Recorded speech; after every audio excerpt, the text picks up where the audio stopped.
Did something happen? The phone finally connected, and I quickly told my husband. It seems someone broke into the room. Everything is a mess. Your room looks fine, but something might be missing. I'm calling the police right now. Wait a moment, my husband said, hesitating before telling me something I didn't expect. I had let my mother stay in the room during our trip. What does that mean? I wondered. My name is Lauren. I'm 32 years old, and I work at a company. I've been working hard since I graduated from university, and I got married just a year ago. My husband is Tyler. He works at a company we partner with. I first met Tyler when I went to a meeting at his company as the new project leader. I was nervous, but he greeted me with a warm smile. Nice to meet you. I'm Tyler. I'm looking forward to working with you, he said. Over time, after a few meetings, we got to know each other better. One day after meeting, Tyler asked me, Lauren, do you have some time now? Would you like to have tea at a cafe? I know. That sounds nice. I'd love to go, I replied. At the cafe, we talked, and I was drawn to his kindness and sense of humor. I felt comfortable opening up to him. Lauren, Tyler said after a while, I've been wanting to get to know you better. How about having dinner together this weekend? When he said that, I felt surprised and happy. Yes, I'd love to, I replied. After that, we went on more dates.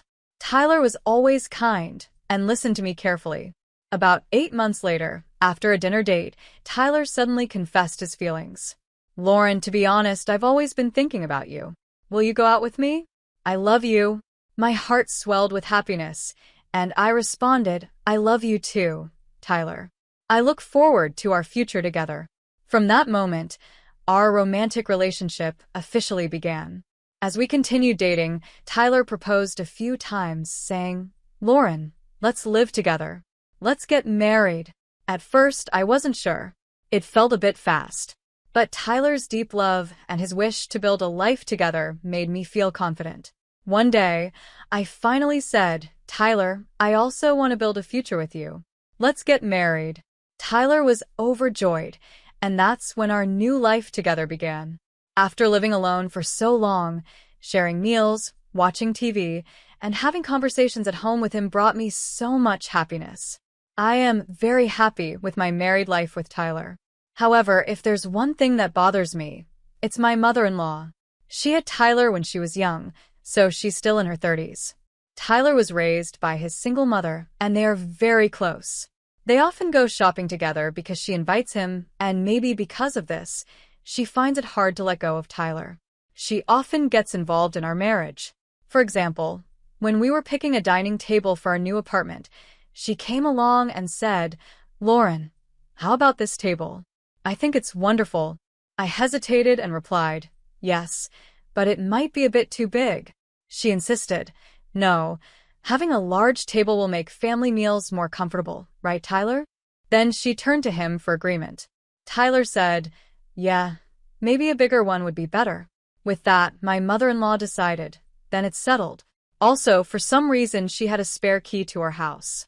She often came over without telling us. One day, I came home and she was making clam chowder in the kitchen. Lauren, welcome home. I'm making clam chowder today, she said with a smile. I tried to politely say, Mom, it's a bit troublesome when you come over without telling us first. She smiled back and said, don't be so formal. We're family, and it's no problem for me to visit anytime, right? On top of that, she often asked me to cook for her. Lauren, next weekend, please come to my house with Tyler and cook the meal. I hesitated and said, but you're such a good cook. Why do I need to do it? It's not about that. It's good for young people to work hard. Tyler is looking forward to it. Tyler, looking a little nervous, added, yes, Lauren, your cooking is always delicious. I'm looking forward to it. Her interference kept growing, and it started to stress me out. She wasn't just interfering. She often seemed upset with me and would say things that hurt. For example, when we were celebrating Tyler's birthday at our house recently, she showed up without telling us. Happy birthday, she said when she arrived. Oh, Mom, Tyler said. She noticed me and said, oh, Lauren's here too. Did you have the day off today? Yes, I answered. I took the day off to celebrate Tyler's birthday. She frowned and said, that's a mistake. Tyler and I were planning to celebrate his birthday just by ourselves. Your presence ruins our plans. I wish you had understood that better. I tried to stay calm and replied, but I am Tyler's wife now. She shot back, so, what if you're his wife? Do you think you're more important than his mother? Your marriage is just a piece of paper. Don't get ahead of yourself. I'm his mother, and I brought him into this world. She always seemed to put her relationship with Tyler above mine. She didn't like me much because she loved her son so much. Because of that, she was often cold toward me. I told myself to stay calm and not feel jealous. After all, she raised Tyler alone, which is something to respect. But then something happened that I couldn't ignore. It was last week in the living room. There was an old watch that my grandfather gave me before he passed away. When he got sick and had to close his watch store, he gave me his oldest watch. This antique watch is worth over $40,000, and in his will, my grandfather said I should only sell it if I ever faced financial trouble. After he passed away, this watch became a very special heirloom to me. I kept it in the living room so I could always feel close to him. One day, when my mother-in-law visited, she saw the watch and criticized it. What is this? Why keep such an old, worn-out watch in the living room like it has any value? I tried to explain that it was a valuable antique and a special memory from my grandfather, but she didn't seem to understand. The way she looked down on the watch made me feel like she was also looking down on my grandfather and me. It hurt a lot. To protect the watch from more comments, I decided to put it away in a drawer in my room. Later, she asked with a laugh, "What happened to that old watch?" When I told her I had stored it in my room, she seemed happy, like she had won, which only made me feel worse. After she left, Tyler asked if I was okay and tried to comfort me. I told him how hurt I felt by what his mother said. He listened, but his answer was always the same. My mom does it because she loves me. I'm sorry. I wasn't looking for an apology. I just wanted him to support me when it came to his mother. But I also knew how much he respected her for raising him alone, and I knew he cared about me too. I understood it was hard for him to be stuck between his mother and me, so I couldn't blame him. In the end, I felt like I had no choice but to keep enduring it for his sake. Then, out of the blue, Tyler planned a week-long vacation. I felt so relieved and happy because I knew he was trying to ease the tension with his mother. We went on the trip, just the two of us, and I really enjoyed our time together. For a whole week, I didn't think about my mother-in-law at all. It was such a happy time, and the days passed quickly. Finally, the day came for us to go home. Tyler had to stop by his office first, so I went back home alone. As I walked back, thinking about the happy memories from our trip, I unlocked the door to our home. It was our familiar apartment, but as soon as I stepped into the living room, something felt wrong. I couldn't quite figure out what it was at first. I looked around, feeling uneasy. Wait a minute. I remembered that I had closed the windows and curtains tightly before we left, but now I noticed that the curtains were slightly open and the window lock was undone. The sofa cushions were messy, and the TV remote, usually kept in its case, was neatly placed on the table. It seemed like things had been moved, but not in a way that was obvious. The room was clean, but since I always keep everything in order, these small changes made me feel really uncomfortable. I went to the kitchen and found that some food was missing from the fridge. There were watermarks in the sink like someone had used it recently. What does this mean? I checked the entrance, but nothing seemed out of place. I started to wonder if my mother-in-law, who has a spare key, might have come in without telling us. But it didn't seem like something she would do while we were away, and we wouldn't have left the window unlocked. At the time, I believed she had some respect for our space. Then the idea that it might have been a burglar crossed my mind, but I didn't want to believe it. If it had been a break-in, there would be more mess, right? Everything in the living room seemed fine, so I tried to tell myself that Tyler must have moved something before we left. Even though I tried to convince myself, I couldn't reach Tyler, and my anxiety kept growing. What if someone really had come in? Feeling nervous, I opened the door to my room quietly. The moment I stepped inside, I was shocked by what I saw. My room was completely messed up. Clothes that should have been neatly folded were thrown all over the bed, and underwear was scattered on the floor. The drawers of the dresser were open, and clothes were jumbled up inside. The most shocking part was my desk. Every drawer had been pulled out, and the contents were tossed everywhere. I quickly checked the other rooms, but only my room had been targeted. Why just this room? There was nothing of great value here. Then I thought of the watch my grandfather had left me. No way. Why is it gone? I frantically searched around the desk, but the watch was nowhere to be found. At that moment, I realized the watch had been stolen. It was clear that someone had come in and taken it, but I couldn't understand why they would steal such an old watch. I lost control and quickly tried to call my husband again. This time, the call connected. "Did something happen?" he asked. I hurriedly explained. "It seems someone broke in. The room is a mess. Your room looks fine, but something might be missing. I'm calling the police right now." "Really?" he replied, sounding concerned. "Yes, some food is missing from the fridge too. Someone must have sneaked in." "Wait a minute," he said. "I want to check it out myself before you call the police. I'll be home soon. Meanwhile, see if anything else is gone." "But I can't wait. This is serious. Some of my things are missing," I exclaimed. Then, my husband said something unexpected in an uneasy tone. "Actually, I let my mother stay in the apartment while we were on the trip." "What do you mean?" I asked, shocked. "Our apartment is close to the station, and it's convenient for her to go downtown. She asked me if she could stay here to keep it safe." "Wait, why would you make such an important decision on your own?" I wasn't informed at all. I was furious. Knowing that I don't get along well with his mother, I felt hurt that he hadn't considered my feelings. But instead of addressing my anger, he just tried to calm me down. "There's no need to be so upset," he said. "It's always been like this. My mother comes and goes as she likes. Just deal with it like before." "That's not funny. I can't just endure this. My mother-in-law trashed the room. It's outrageous to just accept it." Suddenly, I heard a voice behind me. "Lauren, why are you so upset?" It was my mother-in-law. "Mom, are you talking to Tyler right now?" I asked, still angry. "Why are you speaking to my son like that?" she asked sharply. "I'm upset because he let you stay in our home without telling me," I replied. "It's not right. How dare you?" she snapped.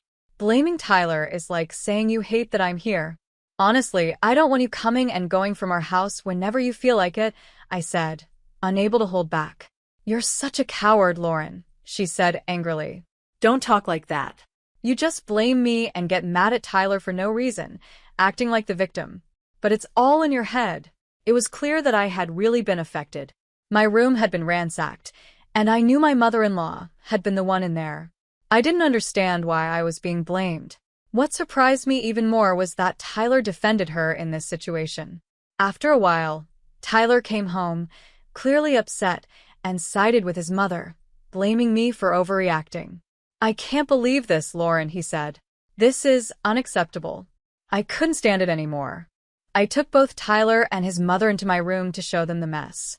Tyler couldn't hide his shock when he saw the state of the room. But my mother-in-law didn't seem surprised at all, almost like she already knew what had happened. It became obvious she was the one responsible. "Mom, be honest. Did you do this?" Tyler asked. "Even if the room was messy, you're exaggerating." "It's not that bad," she said dismissively. "I just forgot to clean up. That's all," my mother-in-law said casually. "If I clean it now, there won't be a problem, right? I was going to do it later anyway." "You're being too sensitive." She admitted she was the one who made the mess but showed no regret at all. Tyler stood there, looking uncomfortable, not saying anything. Then she started defending herself. "I borrowed Lauren's clothes because I left mine at home. We're not that different in size, so I thought it would be okay. We're family, so getting upset over this seems unreasonable, don't you think?" To my surprise, Tyler began to agree with her. "I think so. You can't blame everything on my mom just because a few things are missing. Borrowing things in a family is normal, and it's strange not to forgive a little mess." I had been hoping for an apology from both of them. Instead, it was the opposite. Tyler even asked me to apologize to his mother for my rude words and attitude, even though it was clear she had messed up my room. Seeing him support her so strongly made my feelings for him fade. I started feeling empty inside. I had always believed Tyler cared for me just as much as he did for his mother, but the truth was different. To avoid any criticism toward himself, he eagerly blamed me and clearly took her side. I felt neglected and heartbroken, and in that moment, I decided to stand up for myself. I couldn't keep holding back for Tyler's sake anymore. Before Tyler returned, I had already prepared my next move. I turned to my mother-in-law and asked directly, "Where did you take my watch?" She looked nervous but answered, "I don't know anything about a watch. Why would I care about that old thing?" But her reaction gave her away. I was sure she had taken it. No matter what Tyler said, I wasn't going to forgive her. I pressed her again. "You admit you made a mess in this room, right? There are things missing, and you must know where they are." Tyler jumped in to defend her. "Hey, stop accusing my mom. If she says she didn't take it, is it worth getting this upset over just a watch? If you really want to watch that badly, I'll buy you a new one, so let's drop this." "Stop interfering, Tyler," I said firmly. "That watch is the only thing I have left from my grandfather, and it's irreplaceable. I won't give up until I get it back." "I haven't stolen anything. You're being too noisy," my mother-in-law said defensively. "It's fine to be noisy if you didn't steal it," I replied. "Then we have to consider that someone else broke in, and if that's the case, I need to call the police immediately. They can investigate, take fingerprints, and help us find the thief quickly." I grabbed my phone and started walking out of the room. At that moment, my mother-in-law rushed to stop me. "Wait, please wait. There's no need to call the police. To be honest, I did borrow it, but I'll return it in a week, okay? Just a moment ago, you said you knew nothing about it," I said. "And please don't use the word borrowed. Taking something without permission is stealing. You've just admitted to stealing it. Where is the watch? It's very important to me, and I need it back now. I can't wait a week." She started sweating, looking more and more nervous. "It's impossible," she said. "Why is that?" I asked, feeling a sense of dread. "Because I already sold it to a pawn shop." What? "Really? You sold it?" "Yes, it sold for $40,000. Can you believe it? I didn't think it was worth that much." "Stop joking. Can you return the $40,000 right now?" I demanded. "I'll go to the pawn shop myself to get it back." Well, I'm sorry, but that's impossible," she stammered. "I've already spent most of the money, and there's only a little left. You'll have to find the money yourself." Seeing her mocking and disrespectful attitude, I realized there was no point in continuing the conversation. I made up my mind to take the final step. "I see. This was your last chance," I said calmly. I dialed the police. "Hello, I'm the person who called earlier. Unfortunately, a theft has occurred, and the person responsible is here. Please come right away." After the call, Tyler and his mother rushed over to me in a panic. "Who did you just call?" they asked. "I called the police," I explained. "I already told them about the situation, and they advised me to check things out first. Now that it's clear you stole my watch and sold it without permission, I've reported it. Not only did you steal it, but you also sold it and used the money for yourself. That's a crime." "What are you talking about?" she snapped. "I was helping you. I turned that old, unnecessary item into cash for you, and instead of being thankful, you called the police." I'm shocked. "Lauren, isn't this going too far?" Tyler added. "My mother is your family too." "Family?" I said, feeling hurt. "I can't consider someone who steals my things and doesn't feel bad about it as family. She's a criminal." "A criminal?" "No. I've explained it many times," she protested, but I had already made my decision. "I haven't done anything," my mother-in-law protested. "Well, all of this conversation has been recorded, and I plan to give it to the police as evidence," I replied calmly. "You shouldn't underestimate the police. Once they check the fingerprints and the pawn shop's camera footage, it will be clear that you are the culprit. Continuing to hide it will only make things worse for you." As I spoke, a cold smile on my face, both my mother-in-law and my husband showed their anger. "This is ridiculous. Just because I borrowed it, it's come to this? Are you serious?" she fumed. My husband added, "If you do this, I won't hesitate to consider divorce." "Is that what you want? You'll be in trouble too if we get a divorce." It seemed they thought the word divorce would scare me into backing down. But I stayed calm and replied, "I don't mind at all. What's more troubling is that your mother is a criminal. I've been ready for divorce from the start. Wait, please. The divorce talk was just a joke, my husband said quickly, sounding panicked. I got too emotional. Please reconsider. I'll apologize as many times as you want. Just please overlook my mother's actions. Tears appeared in his eyes as he pleaded. Ironically, it was his mother who should have been apologizing, but she just stood there with her arms crossed, staring at me as if to intimidate me. Your excuses are pointless, I said firmly. I've forgiven both of you many times, but you always ignore my feelings and keep defending her. This time, I won't forgive either of you. My firm stance left my husband speechless and my mother-in-law furious. Actually, I continued, before this incident with the watch, I had already been hurt by your mother several times. After one payday, $1,000 I had left at home went missing. I knew she had been around, but I didn't have proof. Since then, I've been deliberately leaving fake bills around the house. Did you know that? She began to panic, visibly sweating. What should I do? What should I do? She muttered, as the reality of the situation set in. When the police arrived, I explained everything. Tyler and his mother tried to argue, saying things like, "This is just a family matter, and my wife is exaggerating," but based on the condition of the room and the recorded conversation, the police took my mother-in-law into custody on suspicion of theft. Tyler went to the police station with her, escorted by an officer. Afterward, I headed to the pawn shop my mother-in-law had mentioned. At the shop, there was clear evidence that she had sold the watch. The surveillance footage confirmed it. Luckily, my grandfather's watch had not been sold yet and was still there.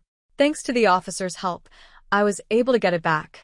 I was able to get back my grandfather's watch.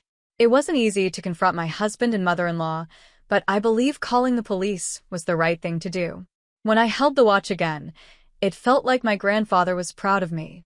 After that, the divorce with my husband was finalized. He begged me to avoid the divorce and asked me to help his mother, but I ignored his pleas. I sometimes see him at work, but I don't talk to him, and my supervisor, who understands the situation, handles things professionally. Communication with him was done strictly through lawyers, and in the end, my husband accepted the divorce. The police gathered more evidence, including the pawn shop clerk's testimony, which confirmed my mother-in-law's guilt. She is now serving a 4-year prison sentence. At first, her actions were just to bother me, but when she found out the watch was worth a lot of money, she got greedy and spent it all. Because of that, she lost her part-time job and will have a hard time finding work after she gets out of prison. What started as minor harassment turned into a serious crime that ruined her life. The foolishness of her actions is shocking. Since she had no savings, the $40,000 to repay the pawn shop fell on my ex-husband. He's now working hard to pay for his mother's living expenses, and everyone at his workplace knows about our divorce and what his mother did. This has made his life difficult and uncomfortable. Meanwhile, I am finally free from the stress caused by my ex-husband and his mother. I'm thoroughly enjoying my independence. While my marriage didn't turn out as I had hoped, being able to protect the valuable watch from my beloved grandfather is a big comfort to me. Right now, I'm focusing more on myself than on romantic relationships, and I'm excited to enjoy my single life. I'm also looking for new hobbies and interests. A new chapter in my life is starting, and after everything I've been through, I'm dedicated to taking care of myself and living life fully. I plan to fill my days with hope and happiness and live a positive, active life.